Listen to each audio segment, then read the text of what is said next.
Karanteno, ki jo je povzročil nov koronavirus, preživljam doma, tako kot vsi ostali. Tudi šolam se nadaljavo, tako kot ostali šolarji v tem čudnem času. Na srečo se v družini dobro razumemo in imamo dobre medsebojne odnose. Veliko hodimo v naravo in na sprehode, se igramo različne družabne igre, za katere prej ni bilo časa. Seveda pa je tukaj tudi temna, grozna plat, spremljati poročila, gledati obolele ljudi, ki se borijo proti koronavirusu, spremljati število smrti in čutiti težave, ki jih povzroča nov koronavirus, gospodarske, prav tako zdravstvene. Kot najstnica, mladoletnica in šolarka menim, da bo karantena nas pustila morda celo pečat in da ko se bomo spet vrnili v družbo, iz katere smo bili izvzeti iz okolja prijateljev, da ko se bomo vrnili, da se bomo težje socializirali, morda celo težje sprejeli drugega, kar pa bi bila v današnji družbi lahko prav zagotovo velika težava. Poleg tega pa mi v času karantene ni dolg čas. Veliko se slišim s prijatelji preko različnih družbenih omrežij, kar pa zagotovo ni isto, kot da bi se videli v živo. Prav tako pa imam 3-krat na teden tudi trening plesa preko mobilne aplikacije, tako da ni mi dolg čas. Ja, moja izkušnja s karanteno moram reči, da je zelo pozitivna, zaradi tega, ker imam pravzaprav vse, kar rabim. Sem na toplem, imam hrano in pa imam šolo. In vem, da mnogi niso imeli teh možnosti že pred to krizo in zdaj sem res hvaležna za to, kar imam. Zelo pa pogrešam ta pristen medsebojni stik z družino in s prijatelji, pa nasplošno z ljudmi. Se zdi, da sem se dosti oddaljila od teh nekih vsakdanjih stikov, recimo, ko greš v šolo, pa se pogovarjaš med odmorom s prijatelji, z učitelji. Se zdi, zdaj tega ni več, ker imamo tisto Zoom uro, potem pa pač gre vsak delati naprej svoje. Tako da to vse pa probamo nadomestiti, predvsem s temi videoklici, pa da se več kličemo in pogovarjamo po SMS-ih, zaradi tega, da nadomestimo ta stik, ki nam ga primanjkuje. Karantena mi ni všeč, a prednost je, da živim na vasi in tako grem lahko kadarkoli ven. Moje šolanje nadaljavo poteka približno tako, kot če bi se šolala, če karantene ne bi bilo. Le, da vstanem 1 uro bolj pozno, a nato se pripravim in začnem s šolanjem. Ko šolo končam, je ura približno 2 popoldne, nato grem ven. Tam grem na krajši sprehod ali pa se igram z mačkom. Z družino gremo tudi večkrat ven na daljše sprehode. Sama pa sem se v tem času naučila tudi plesti in izdelovati origamije. Pogrešam pa tudi sošolce, sošolke, prijatelje in prijateljice in upam, da jih bom čim prej spet videla. Moja izkušnja karantene v času koronavirusa je v bistvu, da imamo veliko dela za šolo, veliko več, kot bi ga lahko naredili v šoli in ga zelo težko v pol ure na teden obravnavamo in se naučimo vso to snov. In v bistvu moj dan nadaljavo poteka tako, da vstanem, se uredim, potem pa začnem delati za šolo, pojem zajtrk in grem na videokonference, ki trajajo približno 1 uro pa pol na dan. Potem pa naredim za šolo do konca in mogoče še na sprehod, pa spat. V bistvu mi z družino, zdaj, ko moji starši delajo na domu in veliko več časa prihranijo, namesto da bi se vozili v službo in nazaj, lahko popoldne gledamo kakšen film skupaj ali pa se igramo družabne igre. Jaz v bistvu zaradi tega koronavirusa zelo pogrešam šolo in prijatelje ter svoje sorodnike, ki niso z mano, so v drugi občini. Ampak se lahko slišim z njimi po telefonu, se pogovorim, se včasih tudi nasmejim s kakšnimi prijatelji, delam skupaj naloge, si kaj razložimo. Tako. Med karanteno se mi zdijo vsi dnevi enaki. Lahko bi rekla, da nekako vsak dan iz dneva v dan ponavljam neko svojo stalno rutino. Zjutraj vstanem, se praktično odvlečem do mize, kjer me čaka računalnik, na katerem vem, da bom preživela nadaljnjih 7 do 8 ur pouka.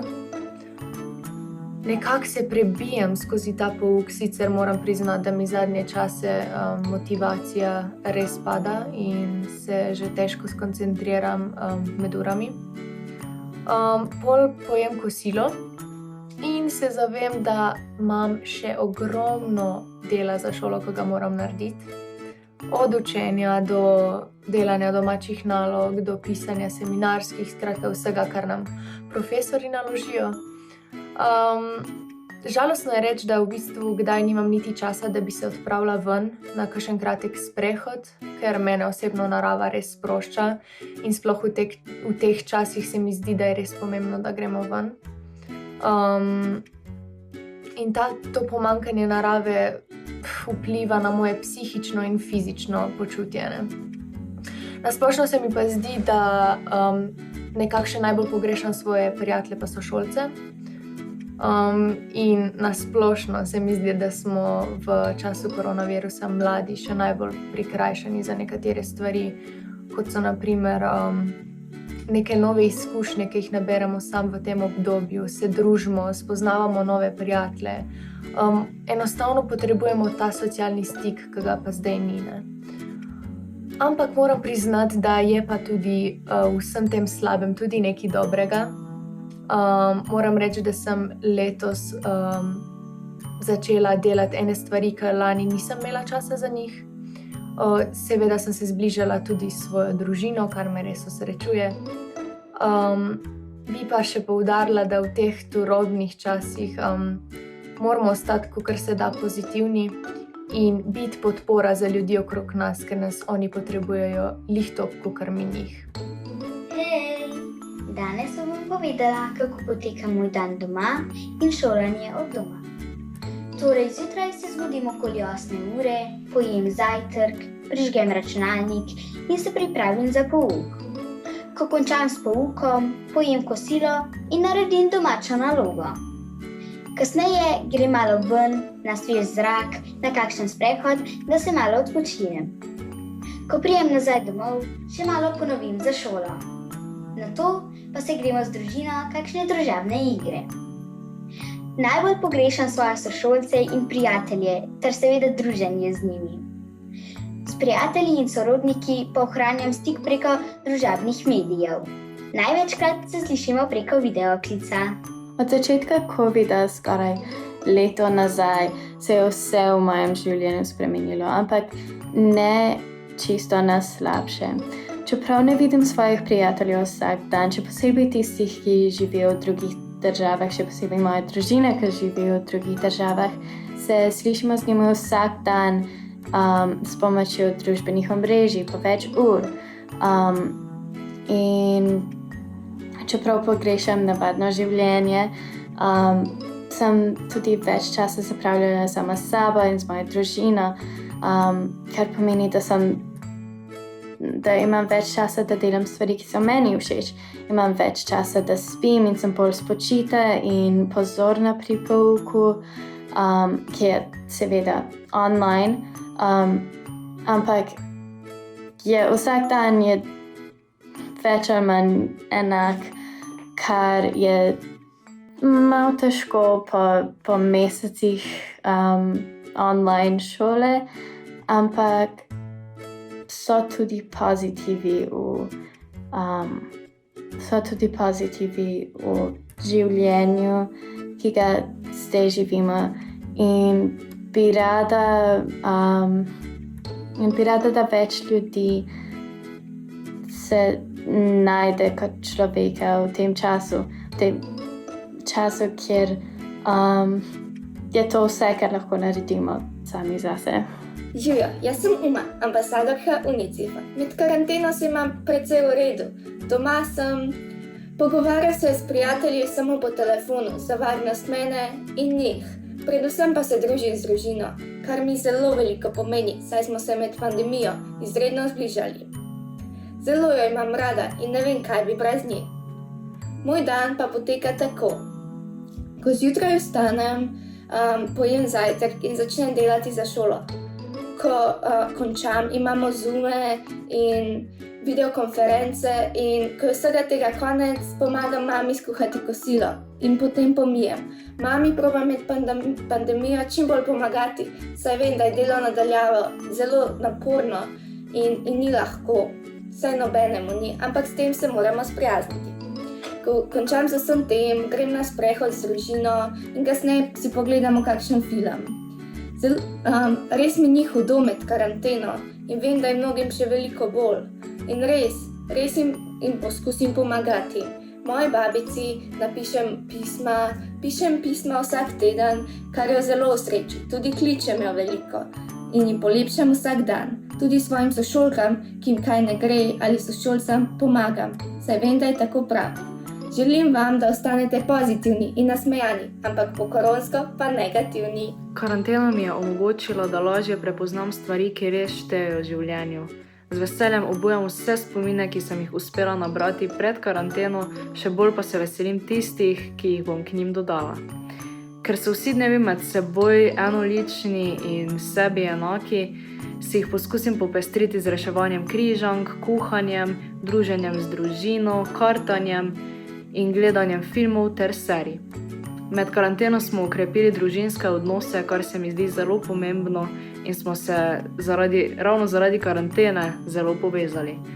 Kljub temu pa neizmerno pogrešam preostale sorodnike, svoje sošolce in vsakega, ki bi ga srečala na ulici in lahko že samo po njegovi mimiki prepoznala njegovo počutje. Pogrešam tudi vse delavce naše šole, ne samo profesorjev, pač pa tudi ravnatelja, hišnika, tajnice, kuharic, vseh, ki sem jih srečala na navaden šolski dan. Zato hvala vsem, ki smo potrpežljivi in ki moramo kaj žrtvovati za varnejši jutri. Res upam, da se bo stanje kmalu umirilo in se bomo spet lahko normalno videli, srečali in si izmenjali topel objem. Na pandemijo in vse spremembe, ki jih je prinesla, skušam gledati pozitivno. Predvsem imam veliko več časa, ki ga lahko preživim s svojo družino ali aktivno v naravi. Šolanjem na daljavo na srečo nimam težav. Zelo sem hvaležna učiteljem, ki ogromno energije vlagajo v kvalitetno izvedbo pouka. Sošolci in prijatelji stike vzdržujem preko socialnih omrežij, saj zaradi prepovedi druženj to edini mogoči način komunikacije. A vseeno nič ne more nadomestiti osebnega stika, zato sošolce in prijatelje že močno pogrešam.